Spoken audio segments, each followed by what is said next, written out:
เป็นถูกลามะขาม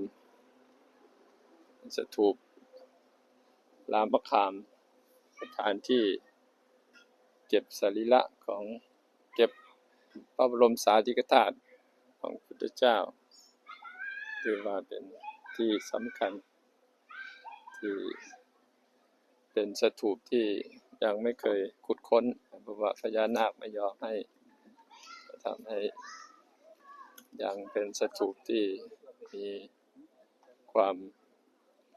สำคัญแล้วก็ยังมีเอกลักษณ์เป็นดินเป็นส่วนที่เราว่ามีการได้มาประการชาวพุทธมาที่ว่าเป็นส่วนสำคัญ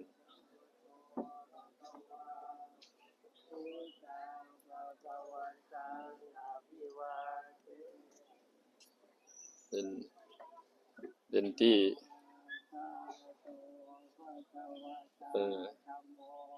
พระบรมสารีริกธาตุ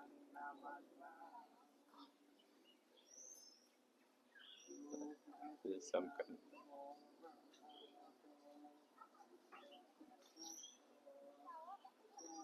มันก็เป็นที่สถูป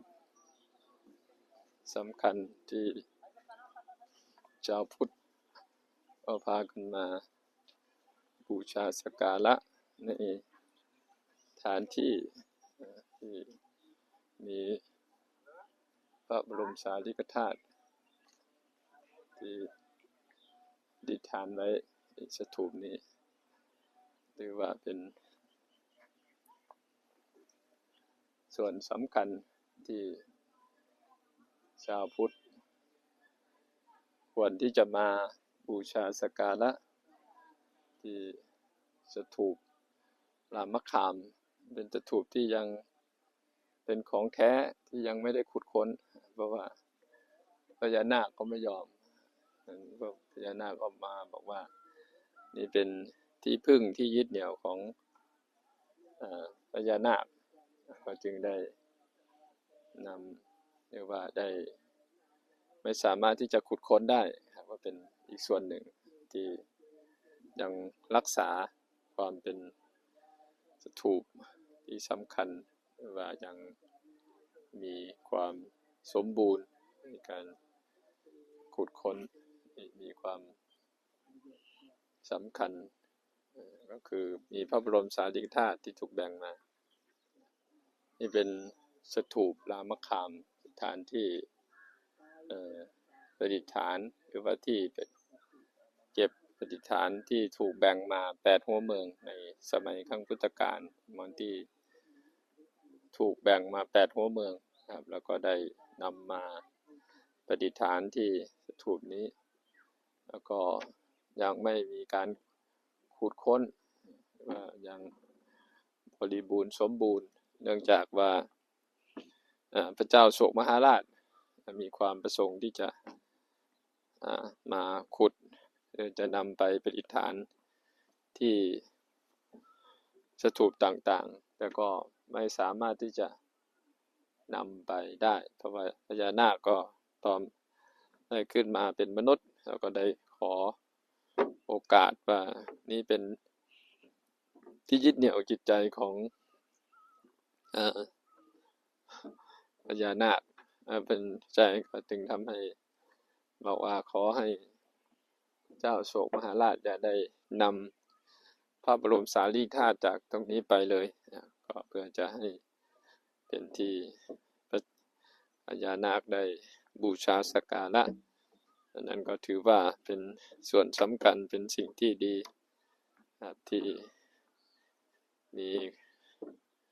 ความสมบูรณ์แล้วก็เราก็ได้มากราบไหว้บูชาสักการะ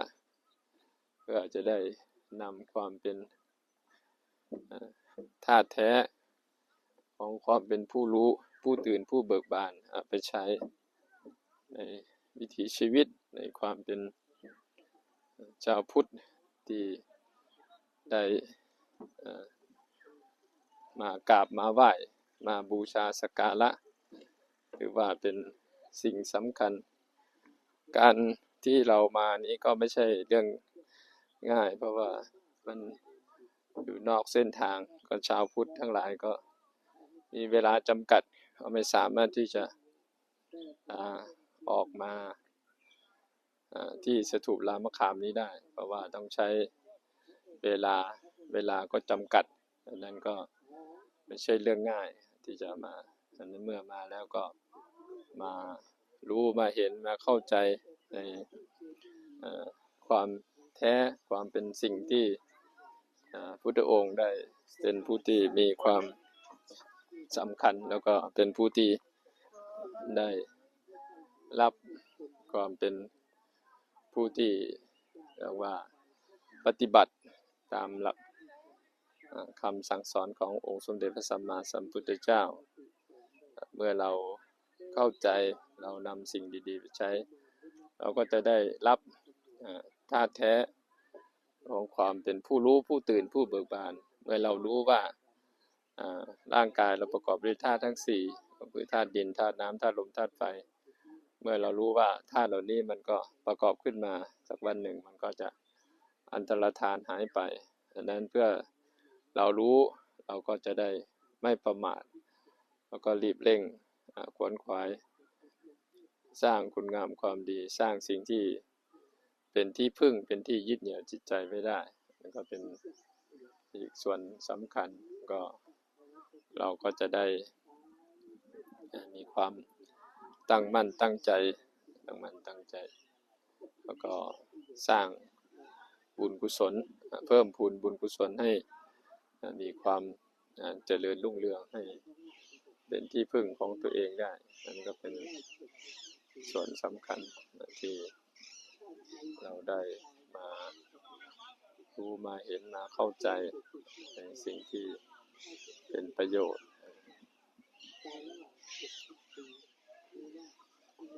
นี่เป็นถูก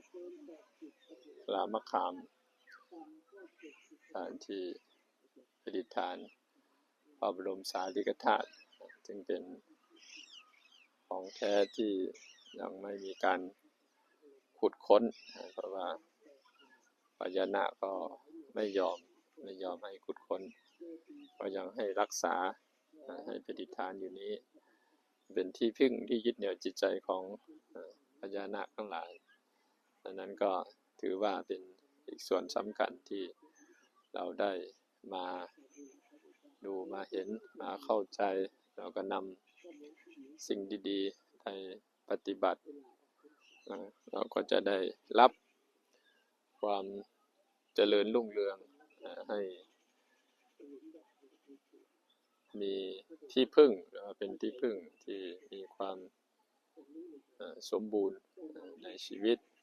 มนุษย์เราก็เกิดมาก็มีสักวันหนึ่งก็ต้องตายไปตามสภาพแต่องค์สมเด็จพระสัมมาสัมพุทธเจ้าก็องค์ก็ยังเสด็จดับขันธปรินิพพานนั้นเราก็จะได้เป็นผู้ที่มีความตั้งใจสร้างสิ่งที่ดีให้เกิดขึ้นแล้วก็เป็นอีกส่วนสำคัญแล้วก็อย่างน้อยก็ตั้งมั่นในความเป็นพระโสดาบันพระสกิทาคาพระอนาคาหรือเป็นพระอรหันต์ให้ได้ก็จะทำให้เราเป็นผู้ที่ไม่ต้องทนทุกข์ทรมานในการเวียนว่ายตายเกิดอยู่ในวัฏสงสารอันนี้ก็เป็นสิ่งที่สำคัญเราก็คือว่าเกิดมาก็หลายปีแล้วก็อีกไม่นานก็ชีวิตก็จะสิ้นไปตามสภาพตามสิ่งที่เกิดมาก็มีความเปลี่ยนแปลไปตามลักษณะฉะนั้นเราก็จะได้มีความรีบเร่งทำบุญทำกุศลรีบเร่งปฏิบัติได้จนกว่าที่ความที่พึ่งเราจะได้สมบูรณ์ก็คือความเป็นพระอรหันต์ก็คือเป็น สิ่งที่สมบูรณ์ที่สุดให้เราได้ทำที่พึ่งเราสมบูรณ์แล้วเราก็ไม่ตกต่ำอริยบุคคลชั้นปกติก็คือโสดาบันโสดาบันโสดาบันโสดาบันก็มี7 ชาติ3 ชาติ2 ชาตินั่นก็จะทำให้เราเป็นผู้ที่มีความไม่ต้องทรมานหลายภพหลายชาติมันก็เป็นส่วนที่มี